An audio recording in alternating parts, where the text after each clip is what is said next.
కాంగ్రెస్ నిర్వహిస్తున్న భారత్ సమ్మిట్ కాసేపట్లో ప్రారంభం కానుంది. ఈ సదస్సుకు ప్రపంచవ్యాప్తంగా 100కు పైగా దేశాల నుంచి 450 మందికి పైగా ప్రతినిధులు హాజరవుతున్నారు.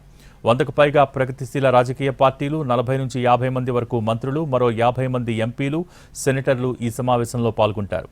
ఈ సదస్సులో అంతర్జాతీయ న్యాయం, సమానత్వం అంశాలపై ద్వైపాక్షిక సైద్ధాంతిక చర్చలు జరుగుతాయి.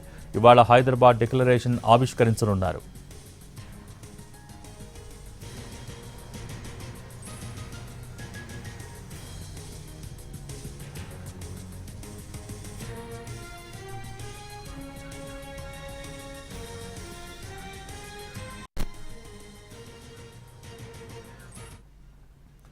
కాంగ్రెస్ నిర్వహిస్తున్న భారత్ సమ్మిట్ కాసేపట్లో ప్రారంభం కానుంది. ఈ సదస్సుకు ప్రపంచవ్యాప్తంగా 100కు పైగా దేశాల నుంచి 450 మందికి పైగా ప్రతినిధులు హాజరవుతున్నారు. 100కు పైగా ప్రగతిశీల రాజకీయ పార్టీలు, 40 నుంచి 50 మంది వరకు మంత్రులు, మరో 50 మంది ఎంపీలు, సెనేటర్లు ఈ సమావేశంలో పాల్గొంటారు. ఈ సదస్సులో అంతర్జాతీయ న్యాయం, సమానత్వం అంశాలపై ద్వైపాక్షిక సైద్ధాంతిక చర్చలు జరుగుతాయి. ఇవాళ Hyderabad declaration ఆవిష్కరించనున్నారు.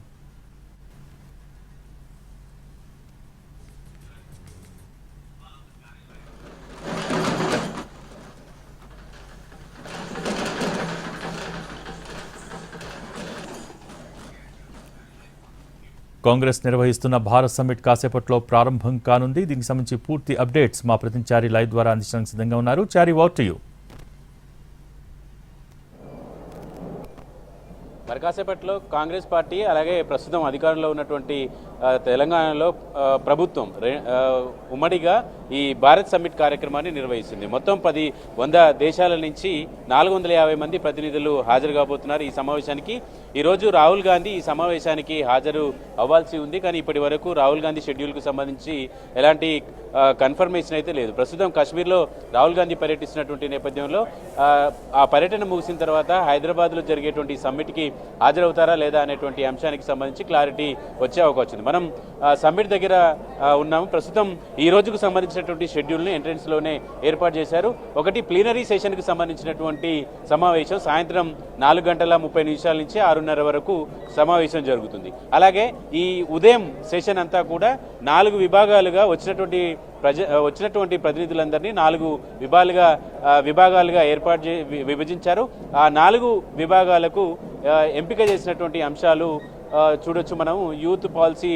Youth and politics of tomorrow, రేపటి భవిష్యత్తులో యూత్ పాలిటిక్స్ ఎట్లా ఉండాలనేటువంటి అంశాలు, ఫ్యాక్ట్ అండ్ ఫిక్షన్స్, అలాగే జెండర్ జస్టిస్ సంబంధించినటువంటి అంశాలు, ఇలా దేశంలో ప్రస్తుతం ఉన్నటువంటి అంశాలన్నిటి మీద కూడా ఈ గ్రూపుల వారీగా ఏర్పాటు చేసినటువంటి వాళ్ళంతా కూడా డిస్కస్ చేసి హైదరాబాద్ డిక్లరేషన్ పేరుతోటి ఈరోజు ప్లీనరీ సమావేశంలో ఈ ముఖ్యమైనటువంటి నాయకులు ప్రసంగిస్తారు. ఈ ప్లీనరీ సెషన్కి రాహుల్ గాంధీ రావాల్సి ఉంది, కానీ ఇప్పటికైతే కన్ఫర్మేషన్ లేదు. మల్లికార్జున ఖర్గే కూడా వస్తారని చెప్పారు, కానీ ఇప్పటికీ ఈ కన్ఫర్మేషన్ లేదు. తెలంగాణ ప్రభుత్వం నుంచి శ్రీధర్ బాబు, అలాగే CM Revanth Reddy, deputy CM బట్టి విక్రమార్క ఈ సమావేశంలో ప్లీనరీ సెషన్లో పార్టిసిపేట్ అయ్యేటువంటి అవకాశం ఉంటుంది. వాళ్ళు మాట్లాడబోతున్నారు.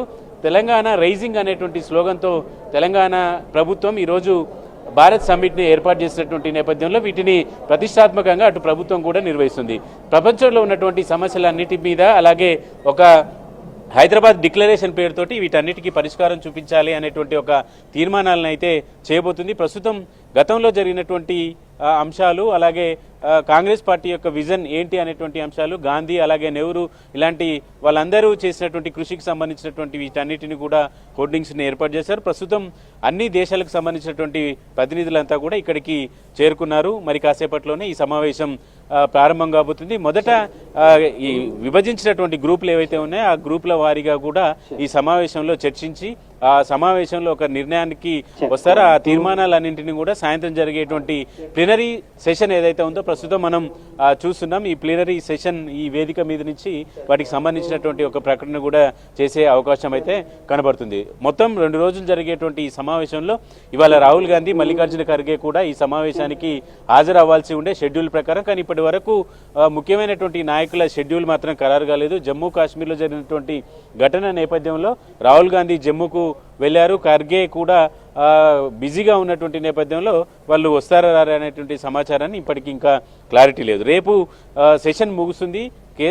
కేసీ వేణుగోపాల్తో పాటు ప్రియాంక గాంధీ ఈ సమావేశంలో ప్లీనరీ సమావేశంలో ప్రసంగిస్తారనేటువంటి షెడ్యూల్ని అయితే ఖరారు చేసుకున్నారు. కానీ ప్రస్తుతానికి ఈ ముఖ్యమైనటువంటి నాయకుల షెడ్యూల్ మాత్రం ఖరారు కాలేదు. సాయంత్రం 4 గంటలకి ప్లీనరీ సెషన్ దగ్గరికి సీఎం రేవంత్ రెడ్డి వస్తారు. ఈ ప్లీనరీ సెషన్లో ప్రధానంగా ఈ హైదరాబాద్ డిక్లరేషన్కి సంబంధించినటువంటి అంశాలన్నింటినీ కూడా తెలంగాణ ప్రభుత్వం నుంచి ప్రతిపాదించేటువంటి అవకాశం అయితే కనబడుతుంది. ఈ వేదిక మీద వచ్చినటువంటి ముఖ్య 100 దేశాలకు సంబంధించి అన్ని డెమోక్రటిక్ సంబంధించినటువంటి పార్టీలు ఏవైతే ఉన్నాయో వాటన్నింటినీ ప్రాతినిధ్యం వహించేటువంటి ముఖ్యమైనటువంటి వాళ్ళందరినీ కూడా ఈ వేదిక మీదకి ఆహ్వానిస్తారు. సాయంత్రం జరిగేటువంటి ఈ డిక్లరేషన్కి సంబంధించినటువంటి అంశాలన్నింటి మీద కూడా ప్రజెంటేషన్ ఉంటుంది. ప్రస్తుతం ఈ సమ్మిట్కి సంబంధించి అన్ని దేశాలకు సంబంధించినటువంటి ప్రతినిధులంతా కూడా ఇక్కడికి చేరుకున్నారు. మరి కాసేపట్లోనే ఈ భారత్ సమ్మిట్ ప్రారంభం కాబోతుంది. ఈ సమావేశానికి తెలంగాణ ప్రభుత్వం అన్ని ఏర్పాట్లన్నింటినీ కూడా చేసింది. ప్రభుత్వం నుంచి అలాగే అధికార పార్టీ కాంగ్రెస్ పార్టీలో ఉన్నటువంటి ముఖ్యమైనటువంటి యంగ్ జనరేషన్లో ఉన్నటువంటి 20-25 మంది ఎమ్మెల్యేలు ఎంపీలను ఎంపిక చేశారు. వీళ్ళంతా కూడా ఈ సెషన్లో పాల్గొని వాళ్ళ యొక్క అభిప్రాయాలను కూడా ఎంపిక చేసుకున్నటువంటి అంశాల మీద వారి అభిప్రాయాలను కూడా తెలియజేయాలని ఇప్పటికీ పార్టీ నిర్ణయించింది. కాబట్టి వాళ్ళందరూ కూడా ఇప్పటికే ఈ ప్రాంగణానికి చేరుకున్నారు. Thank you.